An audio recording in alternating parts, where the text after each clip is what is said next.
everyone. I'm Gabe Smith, CCXP, and I'm the content manager and associate director for the Customer Experience Professionals Association. Here at CXPA, we're proud to continue to host compelling conversations around the intersection between diversity, equity, and inclusion and customer experience. Today, we're going to be discussing how organizations often unintentionally create barriers for customers with disabilities, and more importantly, what CX professionals can do about it. I'm excited to introduce our guests for today's discussion. Jerry Ongrave, CCXP, is the founder and Customer and Passenger Experience Director at Empathize.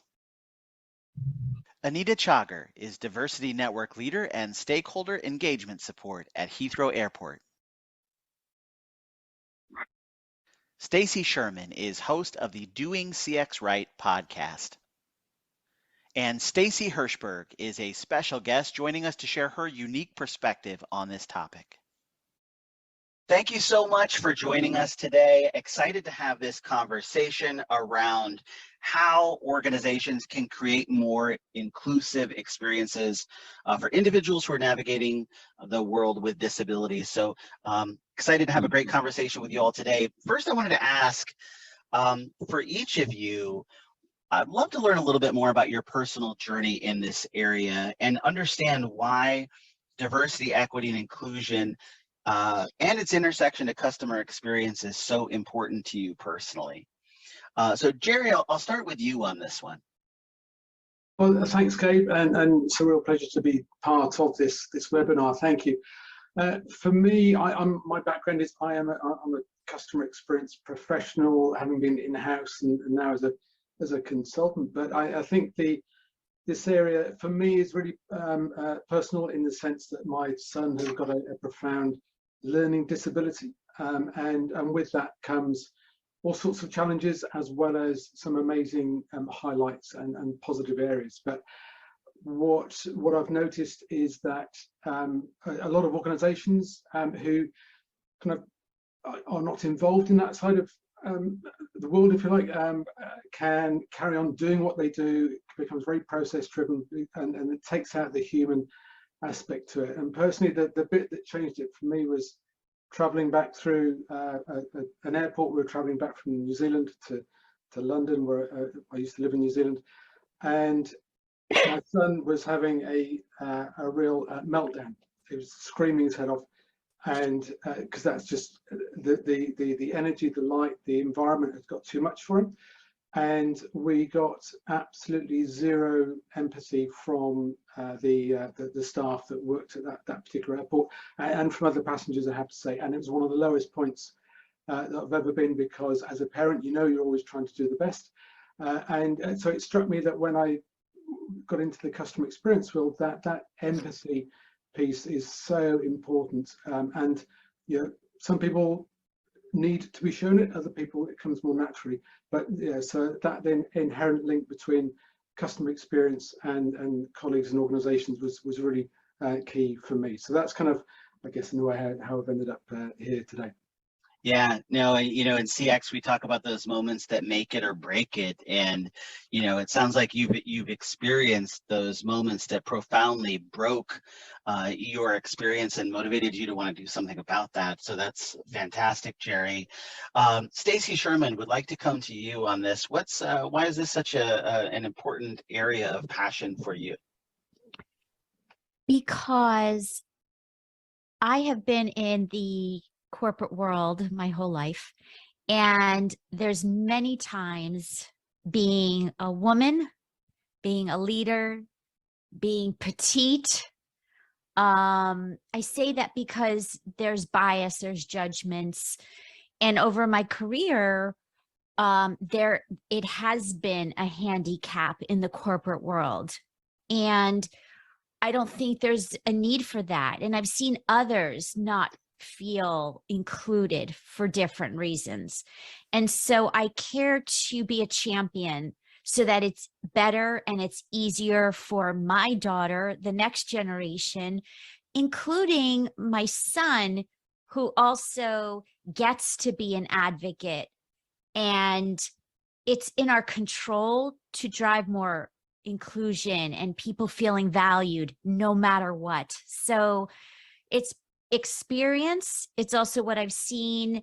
And in the end, as we're all about customer experiences, that the way we feel impacts the way we show up, and customers feel it and see it too. Yeah, I think it's interesting. Both you and Jerry mentioned, your children, and for different reasons, but it's that desire to leave that mark and to leave things better off for our children. I think so many of us can identify with. Anita, I'd love to get your perspective here as well. Why is this an area of passion for you? Yeah, so I currently lead one of the diversity networks at Heathrow Airport. It's the Enhanced Network, which is Heathrow Airport's network for culture and ethnicity. But I also work really closely with our other networks here at the airport, which represent diversity in different ways. So gender equality, the LGBTQ plus community, and also disability. And I guess my journey to this point started, I think, when I became a teacher. Actually, I was a teacher before I joined the aviation industry, and my students had a mixture of abilities, learning needs.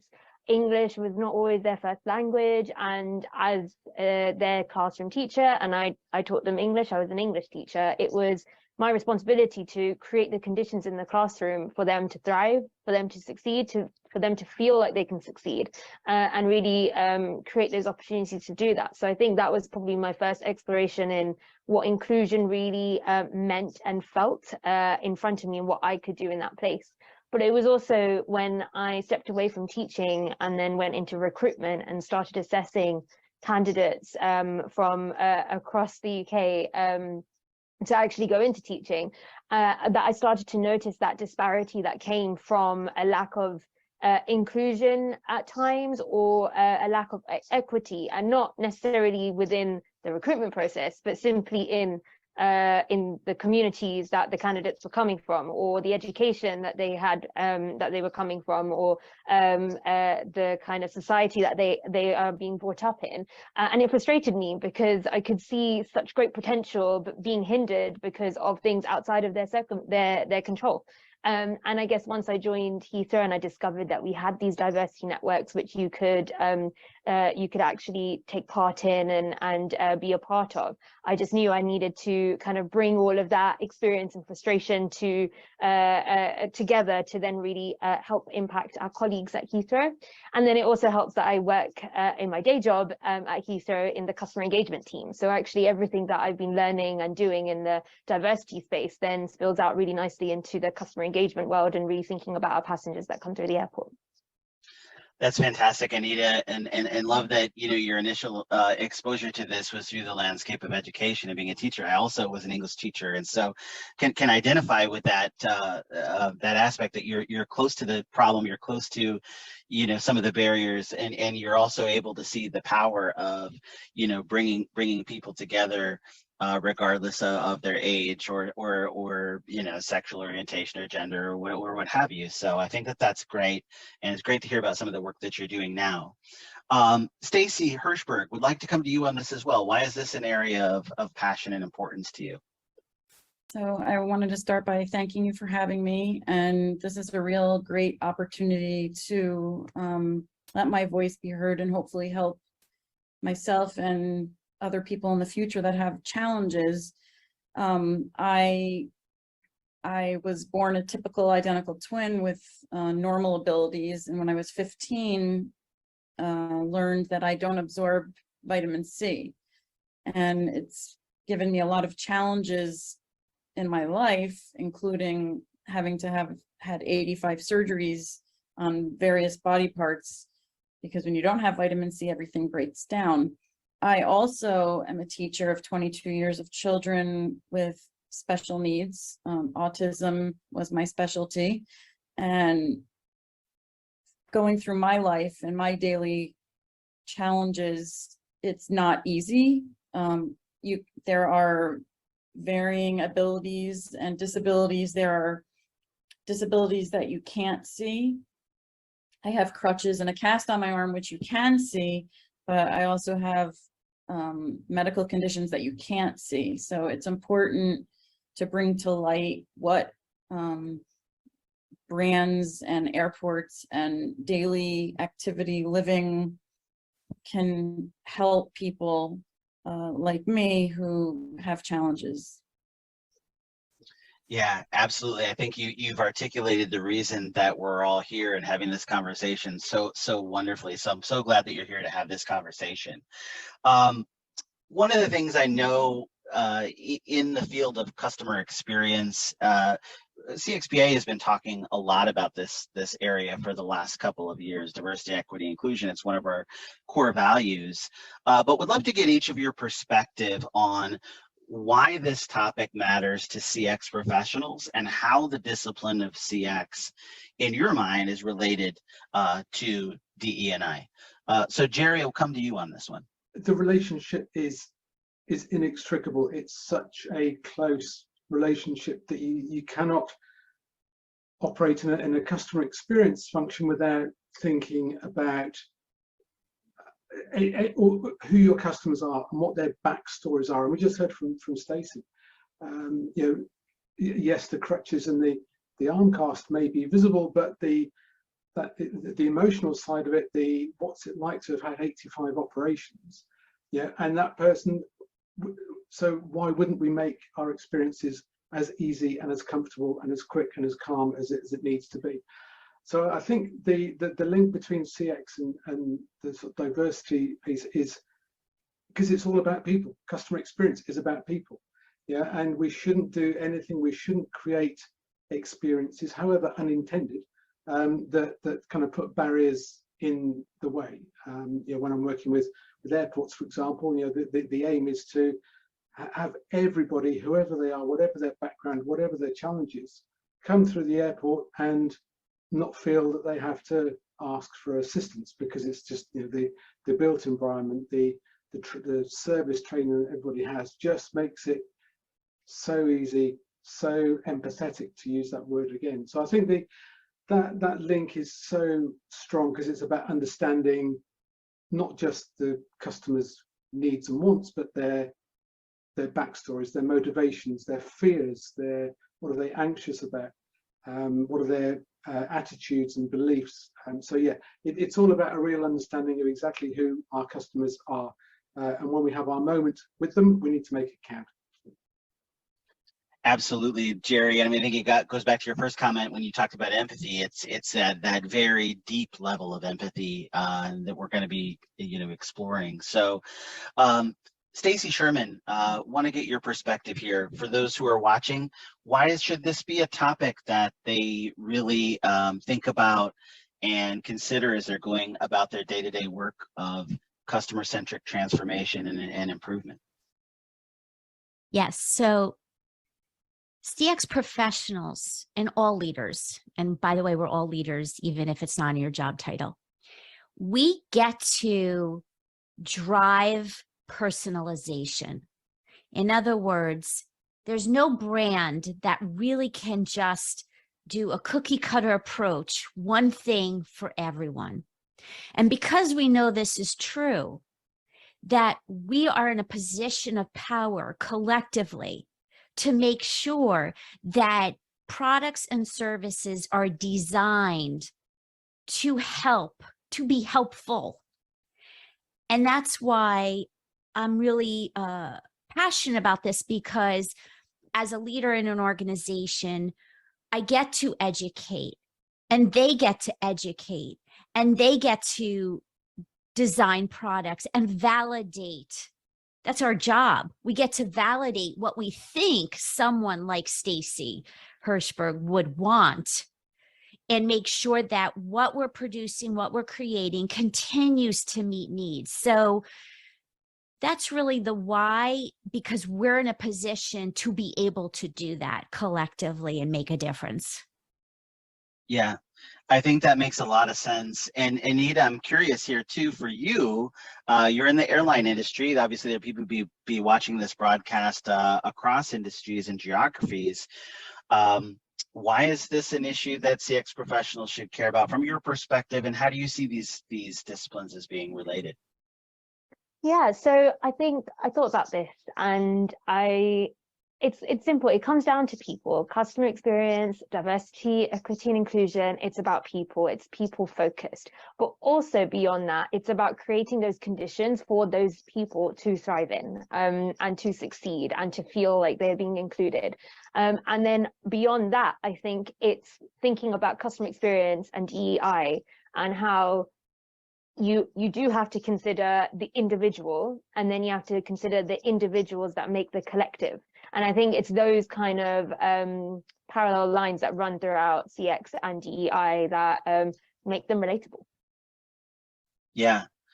And Stacy Hirschberg, I'm curious here because, Jerry, Stacy Sherman, and Anita are all customer experience professionals. They're all people who work across functions in their organizations and trying to break down barriers and make things better for customers. So I'm curious because you're coming at this from the perspective of a customer. So, as you think about these topics and, how do you see this? How do you see this relationship between customer experience and diversity, equity, inclusion from that perspective of, the person who's a customer on the ground? I think that it could be an amazing opportunity to actually blend customer experience with people with varying abilities, like me. Communication is key. That's the first thing I'm thinking about is, my personal experience is going through an airport. There's no communication. Communication is key to ask me what it is I need to get through seamlessly, and not being embarrassed, not having to disrobe in front of people, not having to be strip searched in front of people. I feel like if companies communicated or even sent a survey and asked what it is that would help people with disabilities function more appropriately, where they don't have to ask and feel like they're an imposition. That's big. I feel like I'm an imposition walking through an airport, getting through the TSA, when I shouldn't feel like that, because I have my own struggles, my own embarrassments. So I feel like communication, using your senses, your eyes, seeing who needs help. Again, there's lots of varying abilities and disabilities that are invisible that you might not see. And like Jerry was mentioning about his son having a meltdown, there should be things put in place to help so that his son didn't have to have the escalade that it did.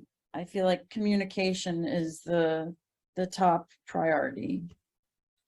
Yeah, thank you for sharing that. And, I'm curious if you find that, is communication sort of number one across industries when you think about because gosh, you mentioned that the airline experience. I have to think that there's a sense of dread almost that comes when you're having to, this is coming and it's not going to be something that's a good experience for you. You talked about communication. Would you say that that's a key across industries for you and across experiences? I do. Even just walking into the local grocery store, communication is key. In New Jersey now, you don't have plastic bags, so you have to bring your own bags, and there's no help anymore. There's no help bagging your groceries. It's understood that people bring their own bags, they bag. I can't particularly do that easily with crutches and a full arm cast on my body, and I shouldn't have to ask for help and then be turned down. So there should be, I think, there should be, the word just escaped my head. Yeah, well, to me, what I'm hearing from what you're saying is there just seems to be a lack of proactive thinking on the part of some of these companies. And, to Jerry and Stacy's point around empathy. And I think we tend to think of a lack of empathy as possibly something that's a conscious choice to not be empathetic, when in reality, it may just not be something that people are not thinking about it. Right. Um, And there so should be trainings, yeah, trainings for staff, trainings for staff about people with disabilities, about asking for help, about being empathetic, because you don't know who's walking into your store, what they've been through. right. Yeah, this is a really good point. And so I want to come back to our other panelists here as well, because what Stacy has identified, some of these challenges that she's really eloquently expressed. How can organizations start to become conscious of this problem and start to identify some of these customer groups where they're really putting in place poor experiences because they're not considering people like Stacy? So Stacy Sherman, I want to come to you on this. How can we start to identify where these barriers exist? Yeah. So the answer is very simple. One is, as many companies are doing persona development and journey mapping, make sure that you include the different segments of abilities. Make sure they're part of that. And there's an experience designed, not just for your typical average, consumer. So you got to be intentional for that development and that journey mapping. Secondly, as Stacy Hirschberg said, ask people like her. We always talk about in the CX field, voice of customer, voice of employee, voice of agent. Well, that has to include people of different abilities.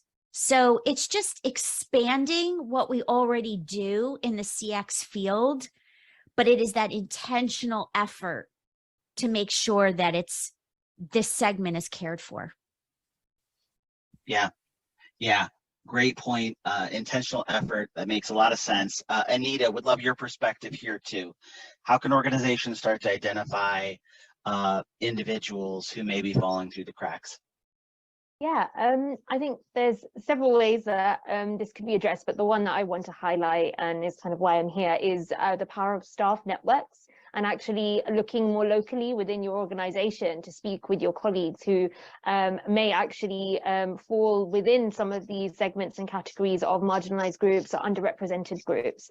And whilst you might be working with them and they're your colleague and you're kind of doing projects with them on a certain thing, they are people at the end of the day, and they'll have customer experiences themselves when they leave work for the day and they're going out on the weekend to the supermarket, or they're going to visit someplace, or going abroad, and they will have families, and they'll have friends who also have those kind of customer experiences to go through. And you can really utilize the power of your staff networks to find that information out as a starting point.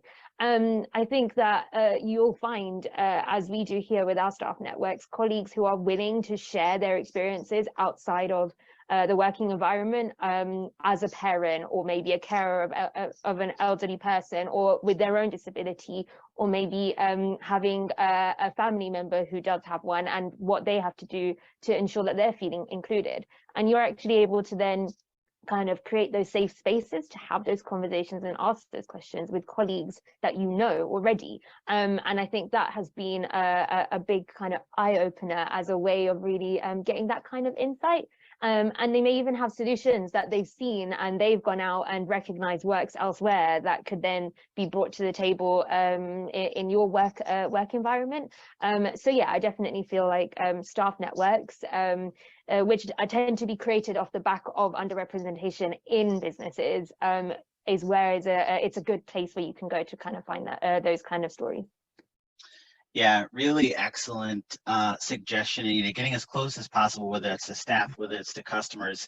Jerry, what's your perspective here? How can CX professionals start to identify underrepresented customer groups that may be having challenges of which we're unaware?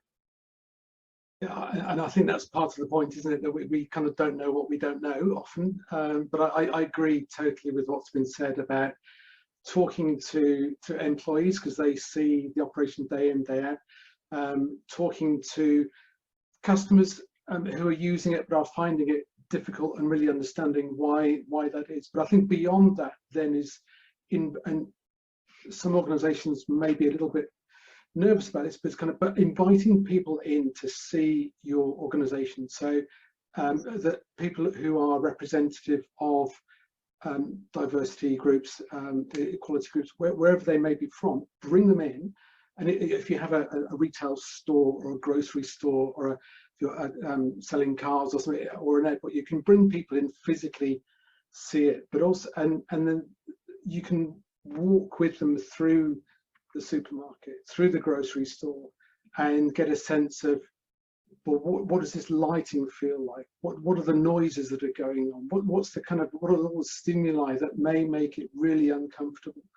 Through to the kind of physical, well, you know, that till at the end, or the conveyor belt's too high, or the self-checkout screen is too reflective. You know, all those things, you can get some really good input just by talking to people. And then I think the other question is, who is not using our services, and why not? Because it might be that for various cultural reasons or religious reasons, whatever, people may be not using your products and services, and so, you know, kind of reaching out to them to understand that. So I think there's a number of areas that you want to scrutinize, both your physical stores, if you like, your culture, but also the digital side of things as well, because I did some work with an agency who was developing a self-serve portal, and I was really pushing them to make sure that they adhered to all the right guidelines and that, but they still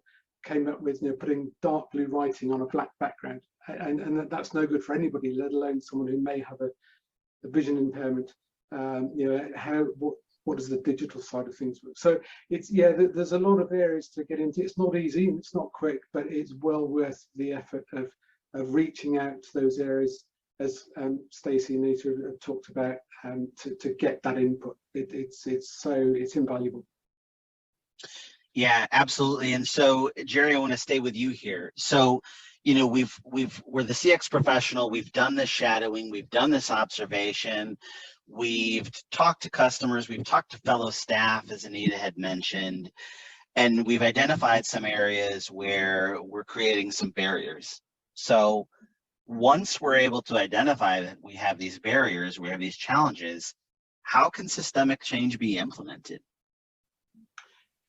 Yeah, good question.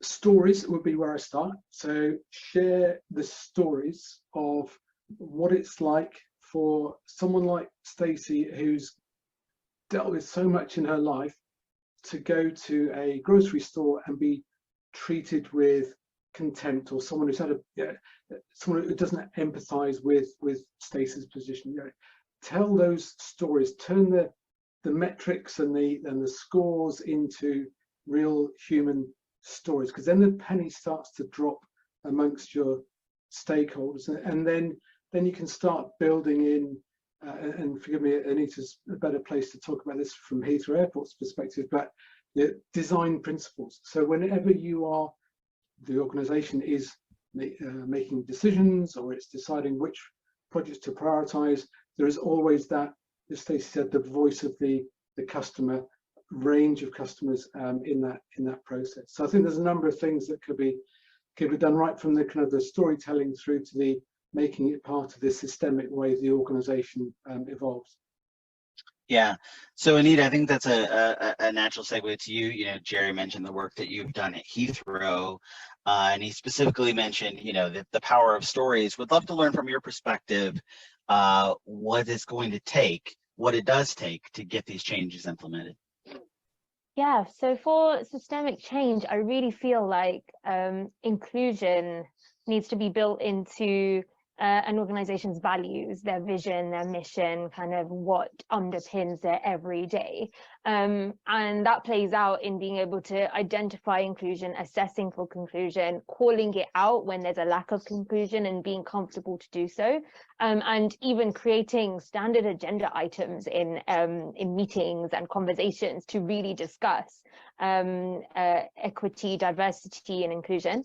And I think actually there's an element of allyship that is at play here as well, and is really thinking about how everyone can be an ally for others, to really champion others, kind of their plights and the challenges and the barriers that they face, and ensuring that these barriers that maybe smaller groups of people experience are actually important for everyone to address, and not thinking that it's not my problem, therefore I'm not going to address it. It's actually really being that ally and going, I know there are people out there who face these barriers, and therefore in the decisions that I make, in the strategies that I come up with, and the conversations that I'm going to have, I'm going to make sure I bring that to the table and have that considered. And I think that's where you can really try and make that systemic change. It's when everyone feels like they have a part to play in it.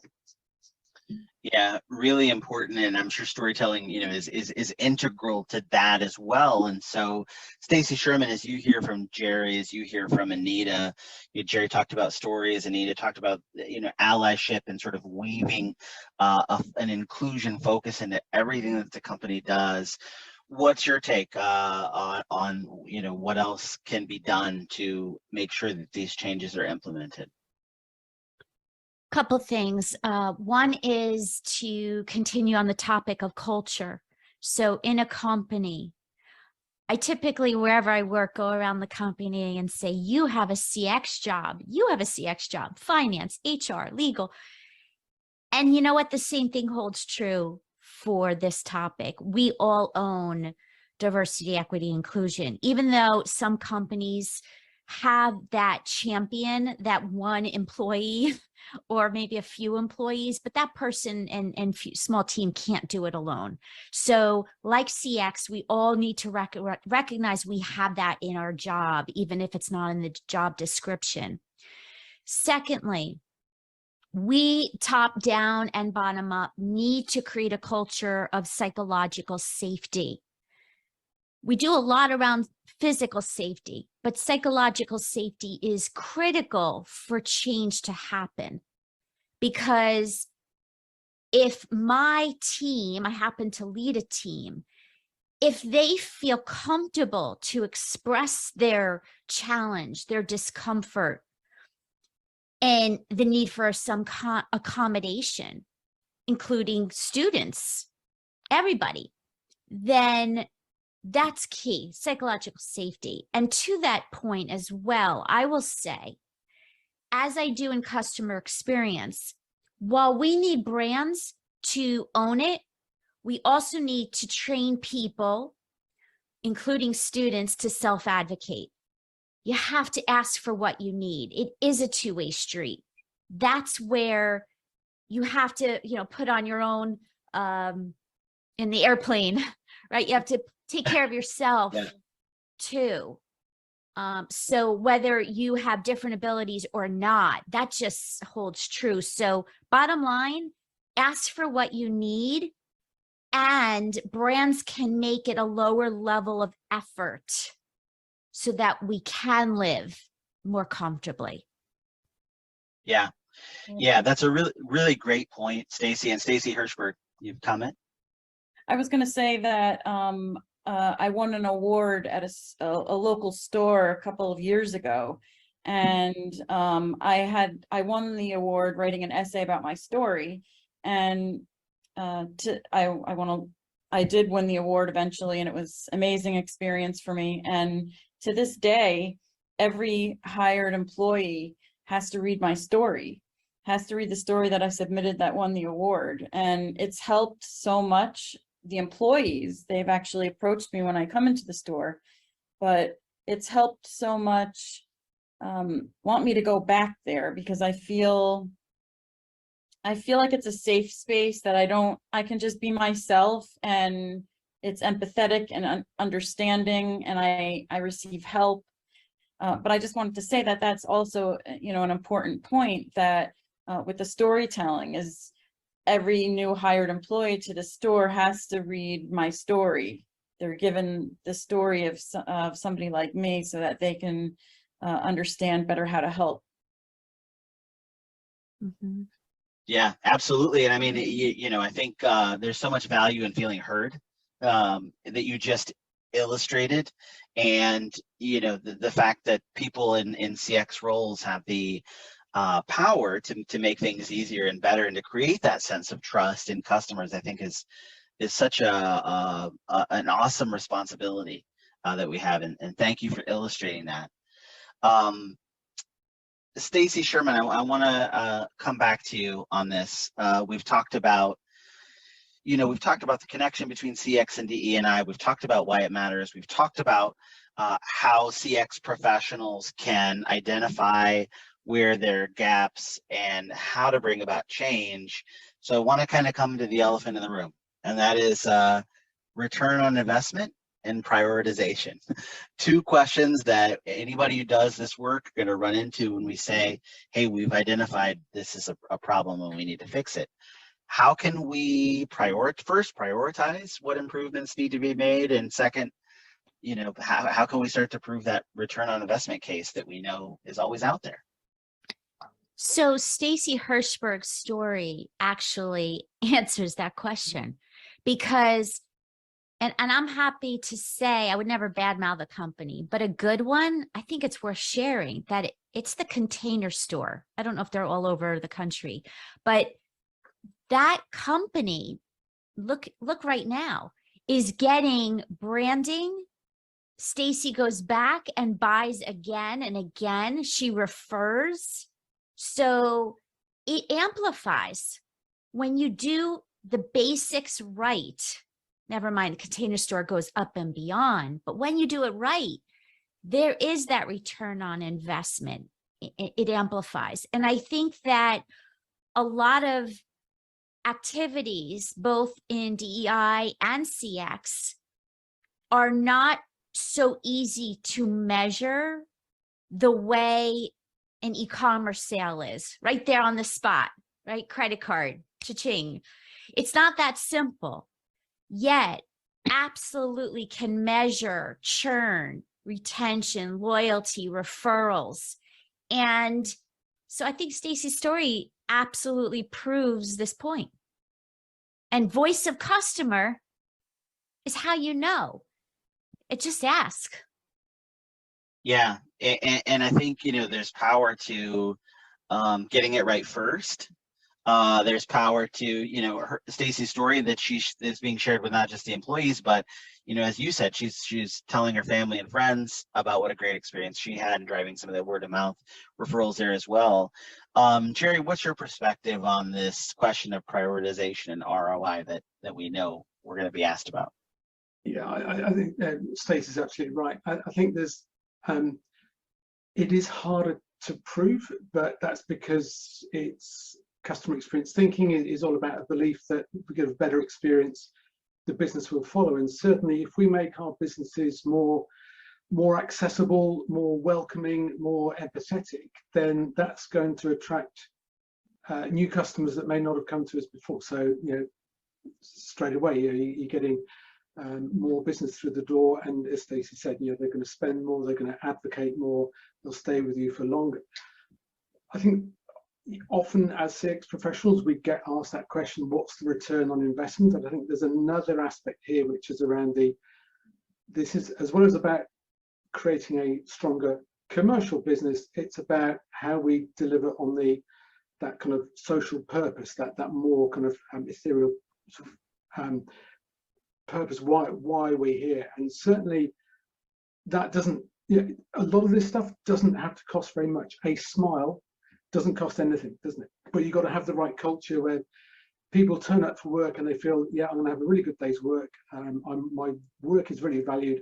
I can smile, I can engage with a customer and not feel I'm going to get into trouble for doing that. That doesn't, in theory, doesn't cost very much.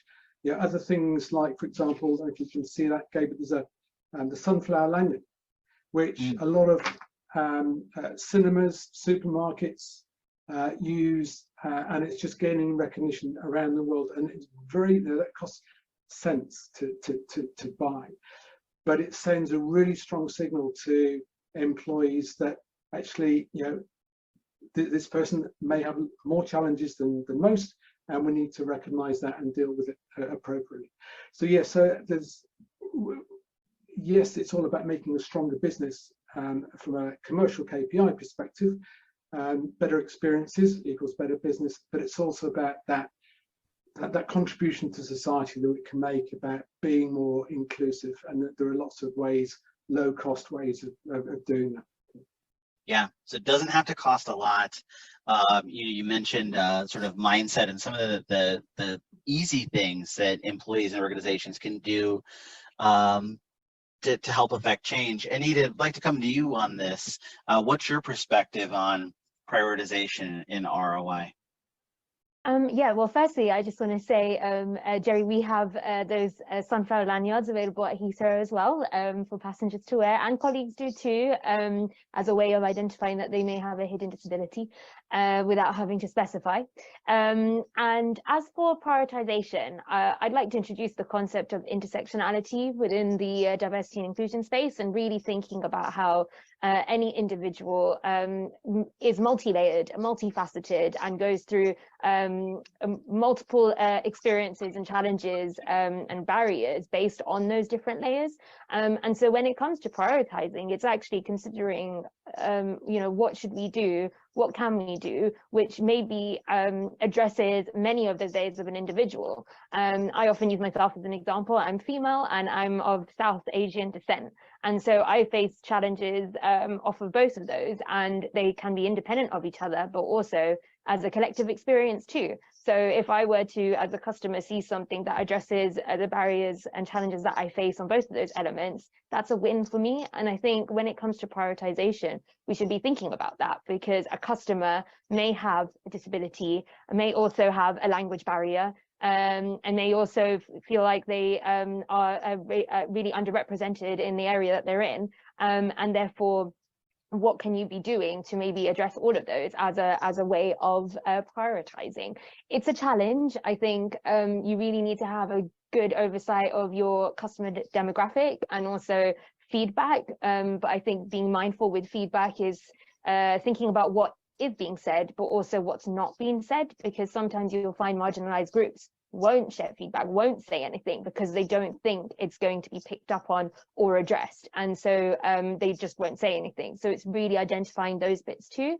And I think when it comes to thinking about the return on investment, diversity, equity, and inclusion, it's a long-term journey. It isn't a quick win necessarily, and I think you have to make fundamental changes. So it's not always about practical physical ones in the moment, but actually changing mindsets and thought processes. So you really need to factor that in when you're making your prioritizations and you're maybe trialing something or introducing something new.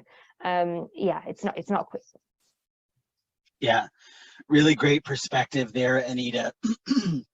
Would love to get the group's perspective, and I'll just sort of open it up to whoever wants to take this first, around what are some of the additional revenue opportunities that can come with investing in DE&I initiatives and DE&I improvements, because, you know, we know that there's a moral imperative to do this, and you know, many might say, okay, well, what is the financial imperative? What are the opportunities that are there? So I'd love to get whoever wants to jump in here on this question first. I'll go if like I think you're absolutely right. I think we have to be careful that we're not doing this purely to make money, because I think that could drive a lot of experiences that are not the right ones for people. But having said that, you know, we see cinemas creating additional sessions for people who have anxiety or have challenges around high sound volumes or light volumes. So a very calming environment. So the volume's turned down, the lights are up a little bit. There's no adverts, so you go straight, you watch a film, and it's just a really calming experience. So that's a a bespoke session for people for whom that would work. We've got pubs. I'm British, so we'll always talk about pubs, but some pubs are opening their doors to create a nightclub for people who have learning difficulties or some kind of disability, where they can meet people in a really, really unchallenging, non-judgmental environment and have kind of silent discos or something like that. So I think there are, and you can charge for those. Yeah, that's going to be a commercial opportunity, of course. But I think the point is, yes, it's about giving better experiences for those people. And if there is an opportunity off the back of it, then as long as it's not exploitative and it's not the primary purpose, I think that's then there's an opportunity there for sure. Yeah, really great perspective, Jerry. I'll add. Else? Yeah, I'll add. So from a different angle. So I had someone on my last team who had a stroke, came back to work, and needed the smallest accommodations, and it's a customer service role. And all she needed was a different kind of headset, small little different equipment that can make her do her job easier. So one, kudos to her, she voiced it. She didn't hide it. She didn't just struggle. And two, it was the easiest thing possible I could do once I became aware. And the outcome of that is that that person is a loyal employee.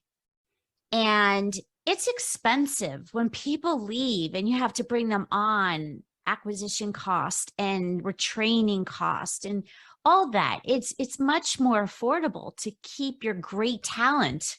So there is definitely a financial benefit to that, on top of she was the best performer on the team.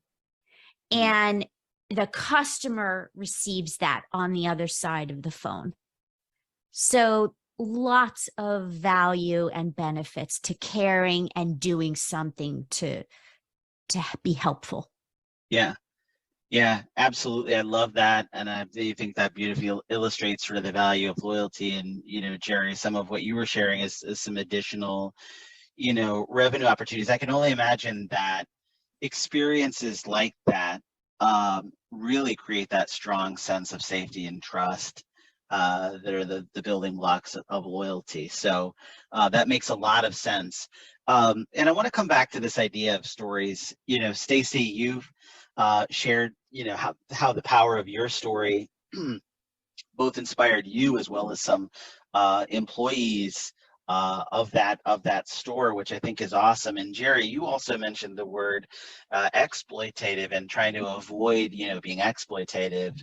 So how can we effectively use storytelling to gain adoption by different facets of the organization while avoiding being exploitative of our customer stories?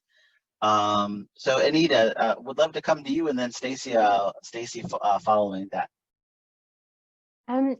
So I, as an ex-English teacher, love a good story. And actually, I often encourage through the staff network for our colleagues to share their stories. And I think, again, it just goes back to that starting point of really hearing what people's stories and lived experiences are like. And sometimes having the safe space to do that within your staff networks really helps. You learn so much. I have learned so much in the past year that I've been in role to actually hear how people see the world outside of my own perspectives. And I think that's where it comes to this concept I like to talk about a lot, which is celebrate and educate. And I really feel like with diversity, equity, and inclusion, that's what we should be doing through the storytelling, is celebrating who we each are, celebrating how far we've come, because progress has been made, but then also educating each other on what still needs to be done and what further challenges there are, or new challenges that are opening up as reshift in, with new technologies and things like that, and people realizing, oh, whilst one thing may have made progress in some area, it's actually created potential regress in others. So I think the power of storytelling is brilliant, and I think it then opens up more conversations that are more cross-functional, because what they are is the stories can be rooted in those kind of common experiences that everyone might have, like going to the supermarket, as we've mentioned a few times, and it then really making it relatable in that sense. So I feel like there's great power in storytelling and having your voice heard. Yeah, absolutely. Love that. Stacy Hirschberg, want to come to you. How can companies more effectively tell stories without being exploitative? I was going to say that it doesn't have to go from like 0 to 100 all at once. If you just find a common ground that everybody can do at once, like teaching empathy is very easy to do, and it's not exploitative, but it's small steps. You just need small steps to try to change and accommodate.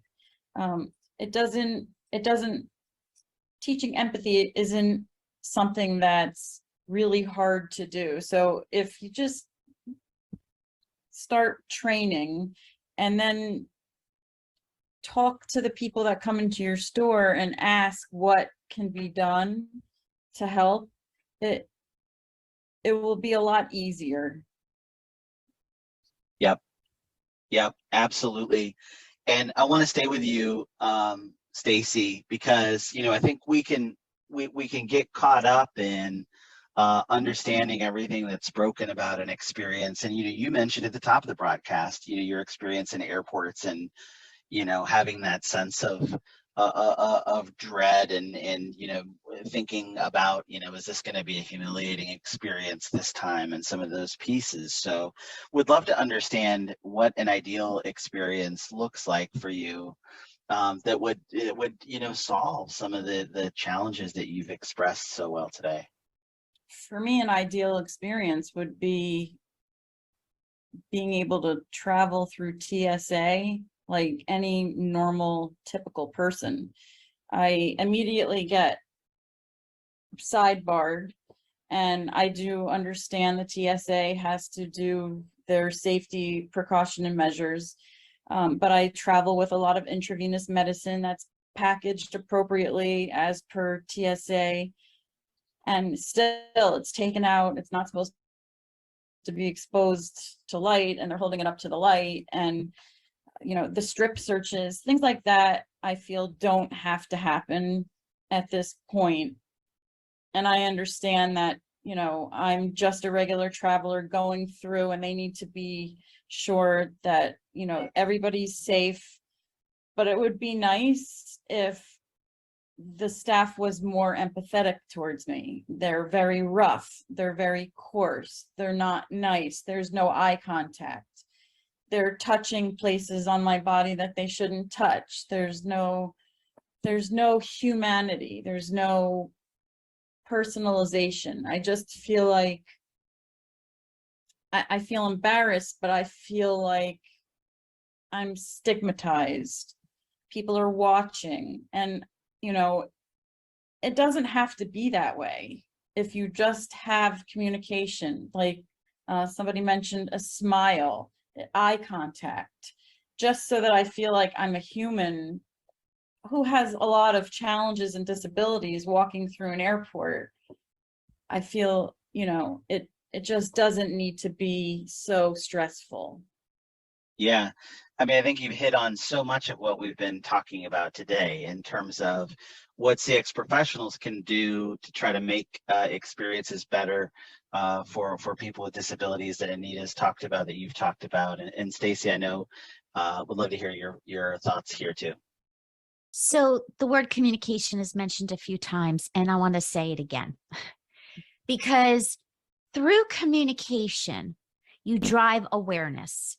And just even through this conversation, I'm going to an airport today. I'm getting on a plane today. I'm going to be looking differently. I'm going to be watching. I'm going to be paying attention. And the thing is, I believe that most of the world is good, but we are so busy. And it's not because we don't care. Some don't, but many do care, but we're so busy and we're in our own head.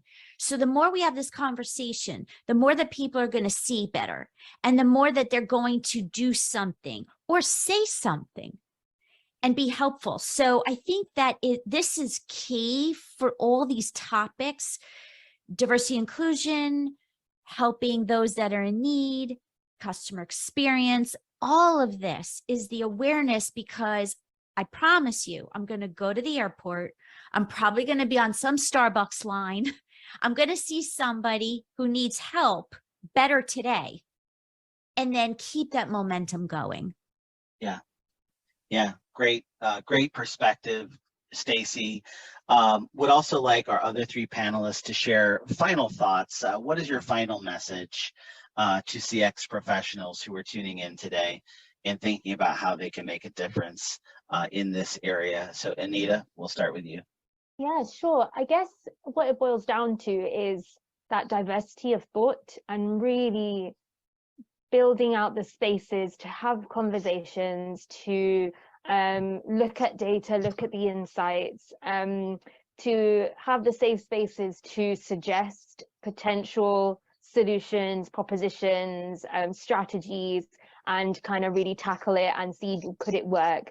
And just all in the hope that everyone, going back to the allyship piece that I was talking about, everyone feels like they've got a part to play in making environments inclusive for others, and just being really open-minded to that diversity of thought, and that you'd have people from different lived experiences bringing their insights together to really shape something that can be most beneficial to customers. So I guess that's my final thoughts.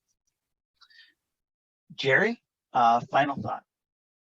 Yeah, it's about the communication, isn't it, and the engagement. I think, we shouldn't assume that all our customers neatly fit a set of 6 marketing segments or a set of 8 personas. Everybody has a backstory, and I would do, if we do nothing else, and I think telling stories really helps move the dial.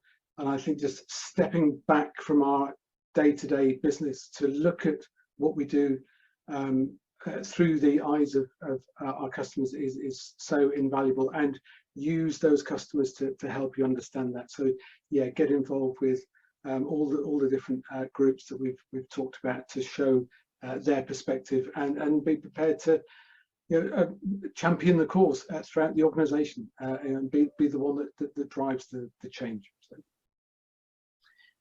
And Stacy, any final thoughts you'd like to share? Stacy Hirschberg.